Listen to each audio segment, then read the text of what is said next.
彻底玩大了，俄乌冲突和油发重大核泄漏背后到底暗含什么隐情？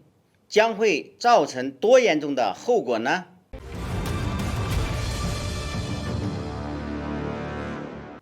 各位网友，大家好，欢迎来到评股，我是易评股。今天我们要聊的话题是人为制造核泄漏，俄乌冲突这次真的玩大了。联合国秘书长紧急叫停。据俄罗斯媒体近日报道，俄罗斯联邦国防指挥中心主任米金采夫上将对外表示，近段时间，乌克兰对于俄罗斯控制的扎波罗热核电站频繁炮击，目前已经部分损害了热电厂和核反应堆冷却系统室的设备。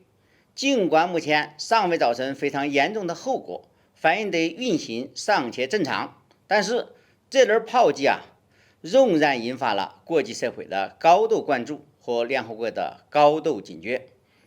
在事件发生后，联合国秘书长古特雷斯表示，为了确保地区的安全，他呼吁俄军和乌军立即停止在核电站四周的一切地雷行动，并从核电站撤出军事人员和设备。同时，希望双方能够就安全边界达成协议，避免核问题的进一步爆发。毋庸置疑，当前的扎波罗热核问题已经成为了俄乌冲突的重头戏。而且，除了联合国在紧急叫停以外，俄乌双方同样也各执一词。俄罗斯强调，这是乌克兰单方面的炮击行为，旨在推动核恐怖主义，严重破坏地区的稳定。而乌克兰方面则指责这是俄罗斯自己安装了炸药，漏批俄罗斯自导自演。总之无论谁是这场危机的幕后推手，如果任由这种炮击继续下去，那么历史上第一次人为制造核泄漏的悲剧极有可能发生。为什么原本处于常规作战层面的俄乌冲突忽然间朝着核危机的方向发展呢？其中原因大致在以下两个方面。一方面，俄罗斯的军事攻击如法林立。当前，由于俄乌矛盾迟迟得不到缓解，俄罗斯特别军事行动还在如火如荼的进行。反观乌克兰一方，虽然得到了西方国家的大力援助，但是由于其后勤保障系统混乱不堪，军事人员素质参差不齐，以至于这些军援真正发挥的作用十分有限。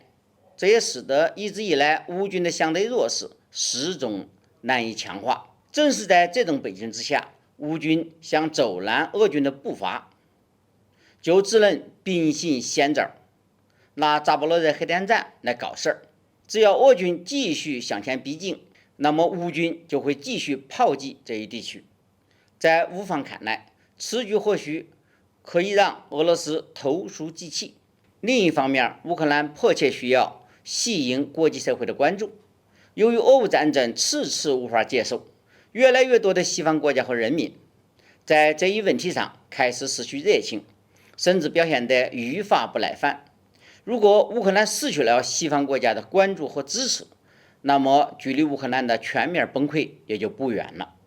对此，乌克兰只有依靠炮击核电站这种方式来重新博取全世界的关注。潜台词就是，你们不救我，那就让全世界一起面临核辐射吧。不得不承认，乌克兰这次的战略计策颇有一种融合之众的气势，但是这种以核问题胁迫全人类的战略手段确实有点不地道。而且，如果真的人为制造了核泄漏，那么扎波罗热核电站有很大的概率成为一个烫手山芋。